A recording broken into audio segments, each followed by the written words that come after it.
Students, आज हम macro economics का बहुत ही important topic domestic territory and resident implications, आज हम ये टॉपिक करेंगे। डोमेस्टिक टेरिटरी और इकोनॉमिक टेरिटरी, इसको हम डोमेस्टिक टेरिटरी भी कहते हैं और इकोनॉमिक टेरिटरी भी कहते हैं। Economic territory is geographical territory administered by a government with in which persons, goods and capital circulate freely.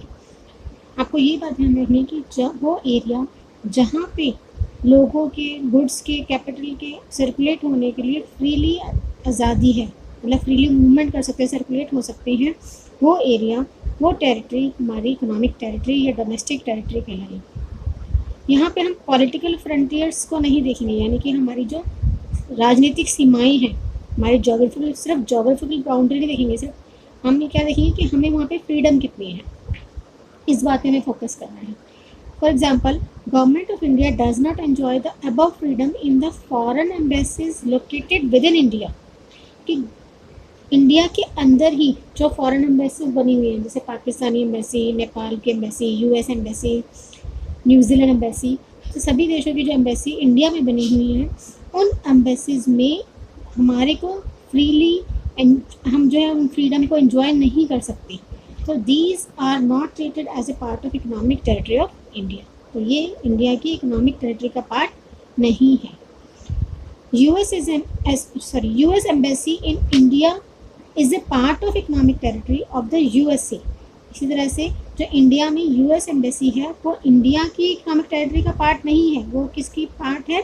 USA की इकोनॉमिक टेरिटरी का पार्ट है। सिमिलरली, इंडियन एम्बेसी इन वाशिंगटन, जो वाशिंगटन में इंडियन एम्बेसी है वो हमारी इकोनॉमिक टेरिटरी का part है, वो इंडिया की इकोनॉमिक टेरिटरी का पार्ट है। क्लियर? अब इस सारी कंसेप्ट में हमें क्या बात क्लियर होती है कि जो हमें क्राइटेरिया हमें जो देखना है, freedom of circulation of person, goods and capital, इस बेसिस पर हमारे पास डोमेस्टिक टेरिटरी में हम ये 4 पॉइंट्स हैं जो कि हमारे डोमेस्टिक टेरिटरी में इंक्लूड होंगे। नंबर 1, पॉलिटिकल फ्रंटियर्स और geographical boundaries including territorial water and air space, यानी कि हमारी जोग्राफिकल बाउंड्रीज में, उन जोग्राफिकल बाउंड्रीज में हम वाटर भी ले रहे हैं बीच में और एयर स्पेस भी ले रहे हैं, तो उसमें हम क्या देखेंगे, जैसे branch of an American bank, एक अमेरिकन बैंक जो कि इंडिया की बाउंड्री में है, तो वो इंडिया की डोमेस्टिक टेरिटरी में माना जाएगा, because it is located with in a geographical boundary, क्योंकि वो इंडिया की जोग्राफिकल बाउंड्री में है। Second, office of Tata industries in America is not included in domestic territory. Tata industry का ऐसा ऑफिस जो अमेरिका में है वो इंडिया की डोमेस्टिक टेरिटरी में नहीं माना जाएगा। तो ये तो हुई जोग्राफिकल बाउंड्रीज की बात। Second, embassies, consultants, military bases, ये सब चीज़ें, यानी कि हमारी एम्बेसी या हमारे मिलिट्री बेसिस जो कि अब्रॉड में लोकेटेड हैं, तो वो भी इंडियन डोमेस्टिक टेरिटरी का पार्ट होगा। Indian embassy in Japan is a part of domestic territory of India. Russian embassy in India is not a part of domestic territory. India की एम्बेसी जो कि जापान में है वो इंडिया की domestic territory का पार्ट है, लेकिन रशियन एम्बेसी जो इंडिया में है वो इंडिया की डोमेस्टिक टेरिटरी का पार्ट नहीं है, बिकॉज अभी हमने बताया था कि यहाँ पे हमें फ्रीडम नहीं है। Third, ships, aircrafts operated by the residents between 2 or more countries. Aircrafts operated by Air India between Russia and Japan are treated as a part of domestic territory. यानी कि जो भी शिप्स या एयरक्राफ्ट जो हमारे residents द्वारा operate किए जाते हैं वो हमारी ही डोमेस्टिक टेरिटरी का पार्ट माने जाएंगे।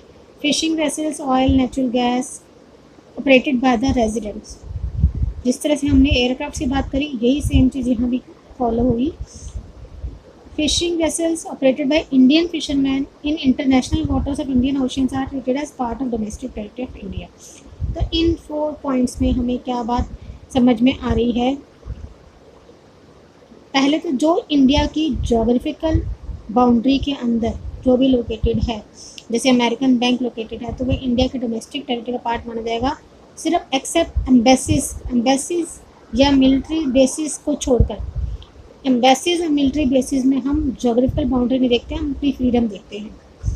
एम्बेसीज में अगर इंडियन एम्बेसी जापान में लोकेटेड है तो वो भी इंडिया की डोमेस्टिक टेरिटरी का पार्ट माना जाएगा, क्योंकि वहाँ पे हमें फ्रीडम है उस एम्बेसी के एरिया में।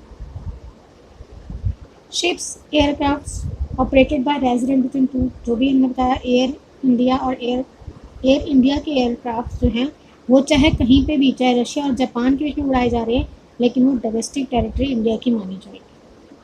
इसी तरह से फिशिंग वेसल्स, ऑयल और नेचुरल गैस भी इंटरनेशनल ओशियंस में चाहे हों, वो इंडिया की डोमेस्टिक टेरिटरी का पार्ट माने जाएंगे। तो ये हमारा कंसेप्ट क्लियर हुआ डोमेस्टिक टेरिटरी का। अब नेक्स्ट हमारा टॉपिक है resident. A resident, whether a person और an institution, is one whose centre of economic interest, ये चीज़ ध्यान रखनी है, whose centre of economic interest lies in the domestic territory of the country in which he lives, जिस कंट्री में वो रहता है उसी कंट्री में अगर उसका इकोनॉमिक इंटरेस्ट है, यानी कि पैसे कमाने का इंटरेस्ट वो वहीं से कमा रहा है, वहीं खर्च कर रहा है, तो वो उस कंट्री का रेजिडेंट माना जाएगा। तो हमें क्या चीज़ यहाँ पे समझ में आती है, दो चीज़ें, द रेजिडेंट लिव्स और is located with in domestic territory, उस डोमेस्टिक टेरिटरी में रहता हुआ होना चाहिए वो resident. The resident carries out the basic economic activities, जो बेसिक इकोनॉमिक एक्टिविटीज़ हैं, जो यहाँ से बात निकल के आई है इकोनॉमिक इंटरेस्ट, वो यहाँ आपको पता क्लियर होगी।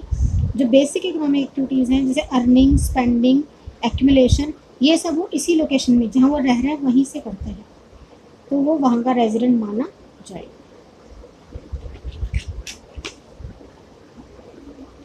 For example, Indian officials working in the Indian embassy in USA, India के ऑफिसर्स हैं, इंडियन एम्बेसी में काम कर रहे हैं, लेकिन यूएसए में है वो Indian embassy, are not resident of India, वो इंडिया के रेजिडेंट्स नहीं माने जाएंगे।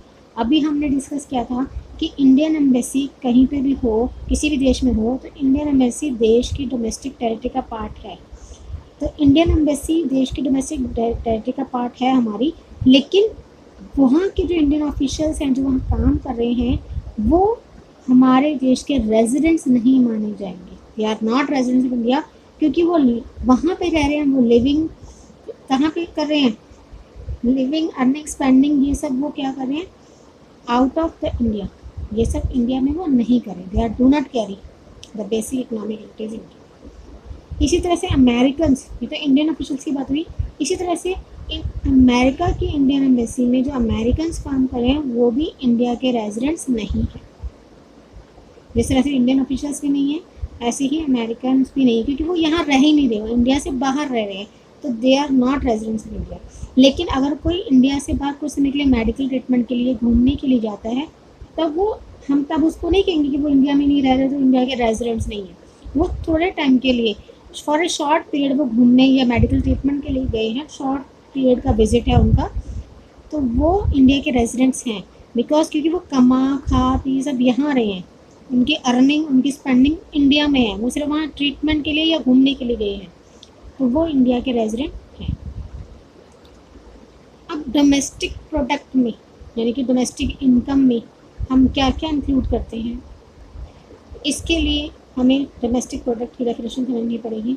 Domestic product includes production activity of the production units located in the economic territory respective of whether carried out by the residents or not resident।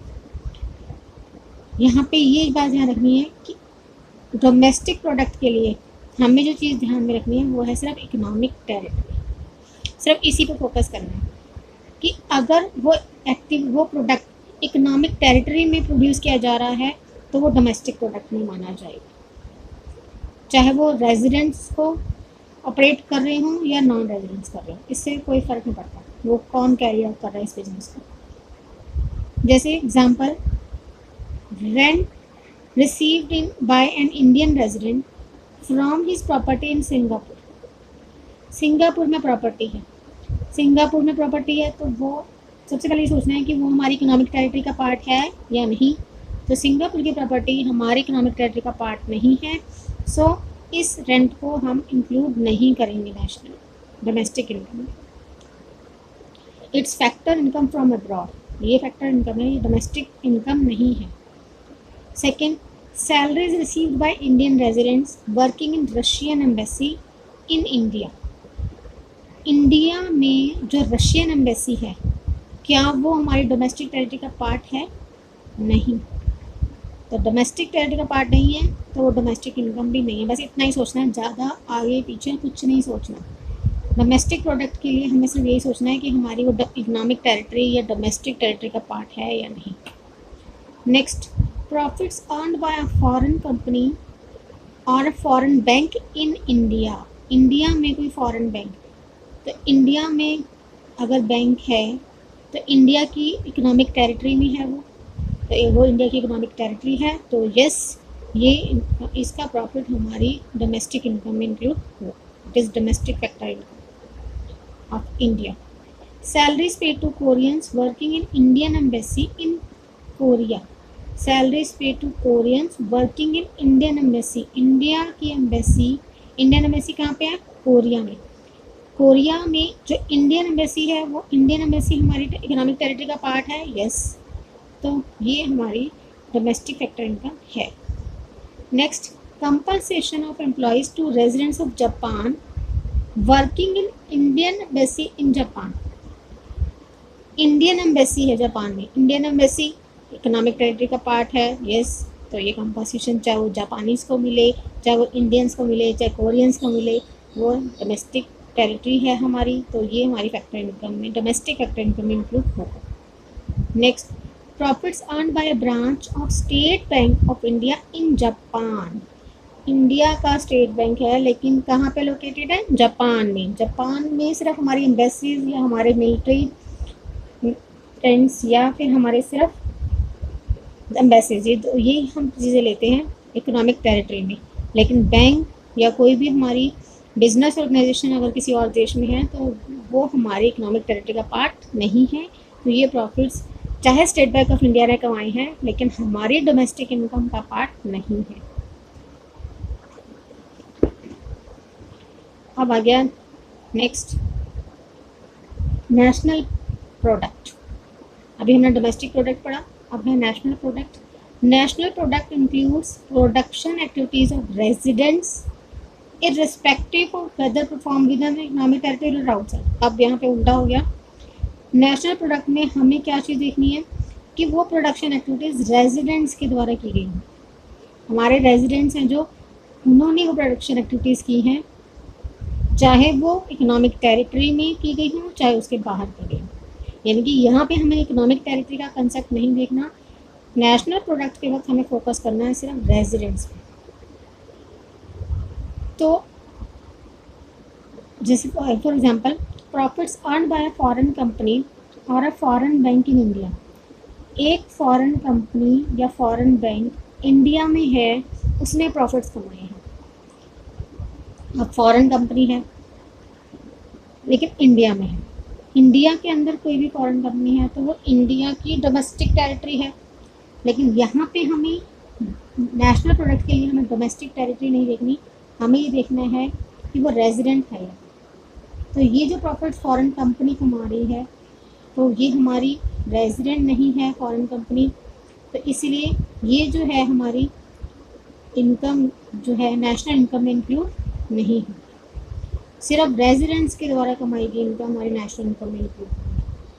Second, salary pay to American working in Indian embassy in America. Indian embassy है America में, salary किसको मिल रही है? Americans को।